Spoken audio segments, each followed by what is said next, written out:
राज्यपाल श्री फागू चौहान जी, मुख्यमंत्री श्री नीतीश कुमार जी, विधान परिषद के सभापति श्री अवधेश नारायण सिंह जी, विधानसभा के अध्यक्ष श्री विजय कुमार सिन्हा जी, उप मुख्यमंत्री श्री तारकिशोर प्रसाद जी, उप मुख्यमंत्री श्रीमती रेणु देवी जी, उपस्थित सभी विधायकगण व पूर्व विधायकगण, सांसदगण व पूर्व सांसदगण, बिहार से जुड़े प्रमुख जन सेवकगण, गणमान्य अतिथियों, देवी और सज्जनों, मुख्यमंत्री जी जब मुझे बिहारी राष्ट्रपति के रूप में संबोधित कर रहे थे तो मैं अंदर से, हृदय से गदगद महसूस कर रहा था। और गदगद इसलिए महसूस कर रहा था कि इस देश के प्रथम राष्ट्रपति राजेंद्र बाबू और इसी बिहार की धरती के राज्यपाल बनकर के गए राज्यपाल थे। बाद में वो राष्ट्रपति बने, डॉक्टर जाकिर हुसैन साहब। उन्होंने जो विरासत छोड़ी है उस विरासत को आगे बढ़ाने का दायित्व तो मुझे मिला। और सचमुच में जब मैं बिहार आता हूं तो मुझे लगता है कि मैं अपने घर में आया हूं। कभी कभी लोग हमारे सचिवालय में ये सवाल कर देते हैं कि बिहार सरकार का निमंत्रण हो या बिहार का अन्य कोई निमंत्रण हो तो आप कभी टाल मटोल नहीं करते। तो मुझे लगता है कि मैं कहता हूं कि बिहार से कुछ मेरा एक राज्यपाल का ही नाता नहीं है, बल्कि कुछ और भी नाता है। और वो नाते को मैं ढूंढता रहता हूं, और जिसको कभी कभी मुख्यमंत्री जी उसका उल्लेख कर देते हैं। भगवान बुद्ध को जो ज्ञान प्राप्ति यहाँ पर हुई इस धरती पर, और उन्होंने जो एक हम सबको एक पद्धति दी है, विपश्यना पद्धति, उस कार्य में भी मैं थोड़ा बहुत कह सकता हूँ कि मेरा योगदान रहा और उसको मुख्यमंत्री जी ने आगे बढ़ाया। मैं इसके लिए आज मुख्यमंत्री जी को हृदय से मैं उनका धन्यवाद भी देता हूँ। देवी और सज्जनों, बिहार हमेशा इतिहास रचता है। आज एक इतिहास रचा गया। इतिहास 100 वर्ष की विधानसभा के कार्यकाल का आज हम उत्सव मना रहे हैं। और इसी मौके पर आज देश ने भी एक इतिहास रचा है। ठीक 1 घंटे पहले सभी देशवासियों ने मिलकर के जो हमारा 100 करोड़ का वैक्सीनेशन था उसको हम पार कर गए। बिहार की रत्न गर्भा धरती और यहाँ के स्नेही लोगों ने मुझे हमेशा बहुत आकर्षित किया है। और इसीलिए जब भी मैं बिहार आता हूँ तो मुझे एक सुखद अनुभूति होती है। बिहार में राज्यपाल के कार्यकाल के दौरान मुझे समाज के सभी वर्गों और क्षेत्रों के लोगों का भरपूर प्यार, स्नेह और सम्मान मिला। और राष्ट्रपति के रूप में भी जब भी मेरा बिहार आना हुआ है तब भी मेरे प्रति वैसे ही प्रेम और सम्मान का एहसास मुझे होता है। इसके लिए मैं बिहार के सभी निवासियों, जन सेवकों, अधिकारियों और बिहार के मुख्यमंत्री श्री नीतीश कुमार जी के प्रति आभार व्यक्त करता हूं। देवी और सज्जनों, हम सभी देशवासियों ने हाल ही में दुर्गा पूजा और दशहरा का त्यौहार मनाया। इस वर्ष हम सब संयोग से 75वें स्वतंत्रता दिवस का अमृत महोत्सव भी मना रहे हैं। बिहार विधानसभा के शताब्दी वर्ष का यह समारोह सचमुच में लोकतंत्र का उत्सव है। इस अवसर पर शताब्दी स्मृति स्तंभ का शिलान्यास करके मुझे अत्यंत प्रसन्नता हुई। इस कार्यक्रम में आप सबकी उत्साहपूर्ण उपस्थिति हमारे देश में विकसित स्वस्थ संसदीय परंपरा का एक अनूठा उदाहरण है। यह बार बार कहते हुए मुझे फक्र होता है कि बिहार की धरती विश्व के प्रथम लोकतंत्र की जननी रही है। भगवान बुद्ध ने विश्व के आरंभिक गणराज्यों को प्रज्ञा तथा करुणा की शिक्षा दी थी। साथ ही उन गणराज्यों की लोकतांत्रिक व्यवस्था के आधार पर उन्होंने अपने संघ के नियम निर्धारित किए थे। संविधान सभा के अपने अंतिम भाषण में बाबा साहब डॉक्टर भीमराव अंबेडकर ने यह स्पष्ट किया था कि बौद्ध संघों के अनेक नियम आज की संसदीय प्रणाली में भी उसी रूप में विद्यमान हैं। आज महाबोधि के पौधे का इस परिसर में प्रत्यारोपण करके भी मैं स्वयं को सौभाग्यशाली अनुभव कर रहा हूं। देवी और सज्जनों, भगवान बुद्ध, भगवान महावीर और गुरु गोविंद सिंह जी की आध्यात्मिक धाराओं से सिंचित बिहार की धरती का मुझ पर विशेष आशीर्वाद रहा है।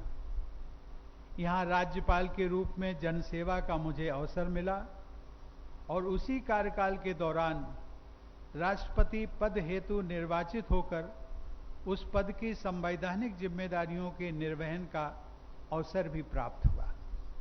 यह प्रतिभावान लोगों की धरती है।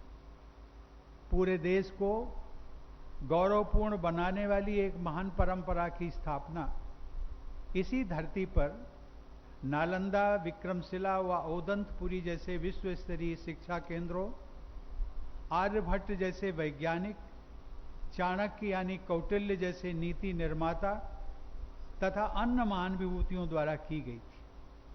आप सब उस समृद्ध विरासत के उत्तराधिकारी हैं और अब उसे आगे बढ़ाने की जिम्मेदारी आप पर और बिहार के सभी निवासियों की है। देवी और सज्जनों, बिहार की अस्मिता के लिए संघर्ष करने वाले डॉक्टर सच्चिदानंद सिन्हा के प्रयासों के परिणाम 3 चरणों में प्राप्त हुए थे। पहले चरण में बिहार व उड़ीसा को बंगाल से पृथक करने का निर्णय सन 1911 में घोषित हुआ। सन 1912 में उड़ीसा व बिहार को लेफ्टिनेंट गवर्नर के राज्य का दर्जा दिया गया और राज्य का मुख्यालय पटना में बना। सन 1913 में विधान परिषद की पहली बैठक संपन्न हुई। ये पहला चरण था। दूसरा चरण सन 1919 का गवर्नमेंट ऑफ इंडिया एक्ट अस्तित्व में आया, जो सन 1921 में प्रभावी हुआ। उस एक्ट के तहत उड़ीसा व बिहार को गवर्नर प्रोविंस अर्थात पूर्ण राज्य का दर्जा दिया गया तथा प्रांतीय विधायी परिषद में निर्वाचित सदस्यों की संख्या बढ़ाई गई। उसी वर्ष इस विधानसभा परिसर का निर्माण भी संपन्न हुआ। मतदान द्वारा चुने गए जनप्रतिनिधियों की अधिक संख्या से युक्त तथा उत्तरदायी सरकार की आरंभिक रूपरेखा वाली पहली विधानसभा परिषद की बैठक 7 फरवरी 1921 को आयोजित हुई थी। 2 चरण। अब तीसरा चरण। तीसरे चरण में सन 1935 का गवर्नमेंट ऑफ इंडिया एक्ट पारित हुआ। इस एक्ट के तहत बिहार एक अलग राज्य के रूप में स्थापित हुआ। 2 सदनों से युक्त विधायिका का गठन किया गया और अंततः डॉक्टर सच्चिदानंद सिन्हा का सपना पूरा हुआ। देवी और सज्जनों, सन 1935 के एक्ट के तहत स्वाधीनता के पहले 2 बार चुनाव हुए। उन दोनों चुनावों के बाद श्री बाबू बिहार के प्रधानमंत्री बने। स्वाधीनता के पहले और बाद के दशकों के दौरान श्री बाबू और अनुग्रह बाबू ने बिहार की राजनीति को परिभाषित किया। जब भारत की संविधान सभा द्वारा हमारे आधुनिक लोकतंत्र का नया अध्याय रचा जा रहा था, तब एक बार फिर बिहार की विभूतियों ने महत्वपूर्ण भूमिका निभाई। संविधान सभा के वरिष्ठतम सदस्य डॉक्टर सच्चिदानंद सिन्हा प्रथम अध्यक्ष के रूप में मनोनीत हुए। 11 दिसंबर 1946 के ऐतिहासिक दिन देश रत्न डॉक्टर राजेंद्र प्रसाद संविधान सभा के स्थायी अध्यक्ष चुने गए। इस पर अपनी विद्वतापूर्ण टिप्पणी करते हुए डॉक्टर सर्वपल्ली राधाकृष्णन ने संविधान सभा के अपने वक्तव्य में कहा था कि यह मात्र संयोग नहीं है कि हमारे अंतरिम अध्यक्ष डॉक्टर सच्चिदानंद सिन्हा और हमारे स्थायी अध्यक्ष डॉक्टर राजेंद्र प्रसाद दोनों ही बिहार से आते हैं। वे दोनों ही बिहार की भावना, मधुरता यानी मृदुता से ओतप्रोत हैं और यह मृदुता ही भारत की मूल भावना है। बिहार के लोगों की मधुरता को रेखांकित करते हुए डॉक्टर राधाकृष्णन ने महाभारत के एक श्लोक का उल्लेख किया था, जिसे मैं आप सबके साथ आज साझा करना चाहूँगा। उस श्लोक में कहा गया है, मृदुना दारुणम हंति, मृदुना हंति अदारुणम, न साध्यम मृदुना किंचिता, तस्मात् तीक्ष्ण तरम मृदु। अर्थात मधुर स्वभाव से कठिन स्थितियों पर विजय पाई जा सकती है। मधुर स्वभाव से सामान्य स्थितियों को बस में किया जा सकता है। मधुर स्वभाव के द्वारा कुछ भी असाध्य नहीं है, अतः मधुर स्वभाव ही सबसे प्रभावी अस्त्र होता है। देवियों और सज्जनों, संविधान सभा में डॉक्टर सच्चिदानंद सिन्हा व डॉक्टर राजेंद्र प्रसाद के अलावा श्री अनुग्रह नारायण सिन्हा, श्री कृष्ण सिन्हा, दरभंगा के महाराजा कामेश्वर सिंह, श्री जगत नारायण लाल, श्री श्यामनंदन सहाय, श्री सत्यनारायण सिन्हा, श्री जयपाल सिंह, बाबू जगजीवन राम, श्री राम नारायण सिंह और श्री ब्रजेश्वर प्रसाद जैसी बिहार की अनेक विभूतियों ने अपना बहुमूल्य योगदान दिया। सामाजिक, आर्थिक न्याय, स्वतंत्रता, समता और सौहार्द की आधारशिला पर निर्मित हमारा लोकतंत्र प्राचीन बिहार के लोकतांत्रिक मूल्यों को आधुनिक कलेवर में समेटे हुए पुष्पित व पल्लवित हो रहा है। इसका श्रेय बिहार की जनता और आप सभी निर्वाचित जनप्रतिनिधियों को जाता है। इसी प्रकार बिहार की वर्तमान विधायिका के दोनों सदनों को सुचारू रूप से संचालित करने का श्रेय विधान परिषद के सभापति श्री अवधेश नारायण सिंह जी तथा विधानसभा के अध्यक्ष श्री विजय कुमार सिन्हा जी को भी जाता है। देवियों और सज्जनों, आज से लगभग 2400 वर्ष पूर्व एक गरीब महिला जिसका नाम मोरा था, उसके पुत्र चंद्रगुप्त मौर्य को मगध का सम्राट बनाने से लेकर 1970 के दशक में ईमानदारी और उज्जवल चरित्र के प्रतीक जननायक कर्पूरी ठाकुर को मुख्यमंत्री बनाने तक इस धरती ने समता मूलक परंपरा स्थापित की है। बिहार में सामाजिक और आर्थिक बदलाव के लिए प्रयास और योगदान हेतु राज्य के सभी पूर्ववर्ती मुख्यमंत्री भी प्रशंसा के पात्र हैं। हमारे स्वाधीन गणतंत्र की स्थापना के लगभग 25 वर्ष बाद जब भारत के लोकतांत्रिक मूल्यों पर कुठाराघात हुआ, तब बिहार के ही लोकनायक जयप्रकाश नारायण जी ने लोकतंत्र के हित में देशव्यापी संघर्ष को असाधारण नेतृत्व प्रदान किया था। राज्यपाल के रूप में बिहार मंडल के दोनों सदनों के समवेत अधिवेशन को मुझे 3 बार संबोधित करने का सुयोग प्राप्त हुआ था। बिहार में सुशासन तथा न्याय के साथ विकास की दिशा में जन कल्याण एवं समग्र विकास के कार्यक्रमों को आगे बढ़ाया गया है। यह तथ्य सराहनीय है कि विगत 4 वर्षों में बिहार के स्टेट जीडीपी में प्रभावशाली वृद्धि हुई है। देवियों और सज्जनों, बिहार में जन सेवा की समता मूलक परंपरा को आगे बढ़ाते हुए श्री नीतीश कुमार जी ने स्वाधीनता के बाद सबसे लंबे समय तक मुख्यमंत्री पद के निर्वहन का कीर्तिमान स्थापित किया है। उनका सहयोग मुझे बिहार के राज्यपाल के रूप में भी मिला और भारत के राष्ट्रपति के रूप में भी मिलता रहा है। देवियों और सज्जनों, सन 1921 की विधानसभा के अपने संबोधन में गवर्नर लॉर्ड सिन्हा ने कहा था कि मादक पदार्थों अथवा मदिरा के उत्पादन तथा बिक्री पर रोक लगाने के लिए कोई सुनिश्चित नीति होनी चाहिए।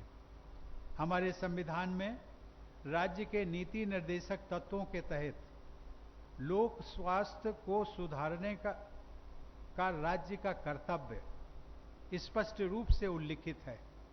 इस कर्तव्य में मादक पेय और स्वास्थ्य के लिए हानिकारक पदार्थों के सेवन का निषेध करना भी शामिल है। गांधी जी के सिद्धांतों पर आधारित इस संवैधानिक अनुच्छेद को बिहार विधानसभा द्वारा कानून का दर्जा देकर लोक स्वास्थ्य तथा समाज, विशेषकर कमजोर वर्ग की महिलाओं के हित में एक बहुत कल्याणकारी अधिनियम बनाया गया। उस अधिनियम को कानून का दर्जा प्रदान करने का अवसर मुझे भी मिला था। देवियों और सज्जनों, कुछ ही दिनों बाद हम सभी देशवासी दीपावली और छठ का त्यौहार मनाएंगे। छठ पूजा अब एक ग्लोबल फेस्टिवल बन चुका है। नवादा से न्यू जर्सी तक और बेगूसराय से बोस्टन तक छठी मैया की पूजा बड़े पैमाने पर की जाती है। यह इस बात का प्रमाण है कि बिहार की संस्कृति से जुड़े उद्यमी लोगों ने विश्व स्तर पर अपना स्थान बनाया है। मुझे विश्वास है कि इसी प्रकार स्थानीय प्रगति के सभी आयामों पर भी बिहार के प्रतिभावान व परिश्रमी लोग सफलता के नए मानदंड स्थापित करेंगे। प्रिय विधायकगण, राज्य की जनता आप सभी जनप्रतिनिधियों को अपना भाग्य विधाता मानती है और उनकी आशाएं और आकांक्षाएं आप सब पर ही टिकी होती है। सभी देशवासियों में, जिनमें बिहार के निवासी भी शामिल हैं, अपने बेहतर भविष्य के लिए उनकी ललक दिखाई पड़ती है। मुझे विश्वास है कि आप सभी विधायकगण अपने आचरण और कार्यशैली से जनता की आशाओं को यथार्थ रूप देने का प्रयास करते रहेंगे। मुझे प्रसन्नता है कि आज आप सब ने सामाजिक अभिशापों से मुक्त, वरदानों से युक्त तथा सम्मानों से पूर्ण बिहार के निर्माण के लिए संकल्प अभियान का शुभारंभ किया है।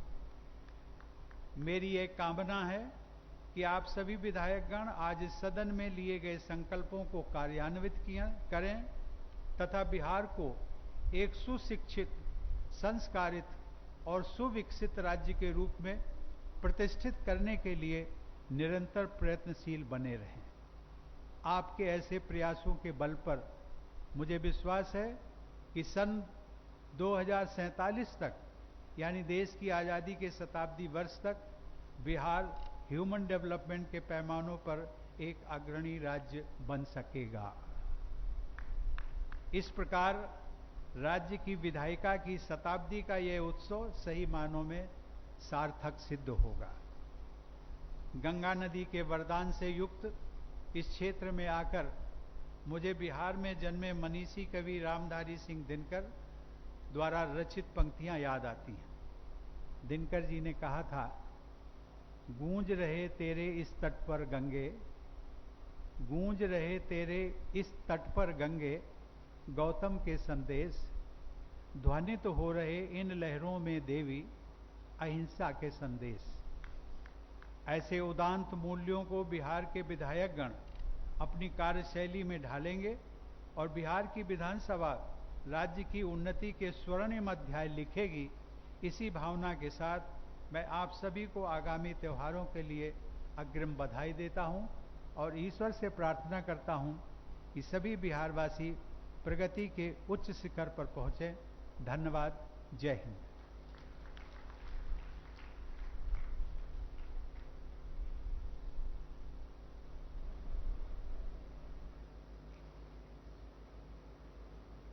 बिहार के गौरवशाली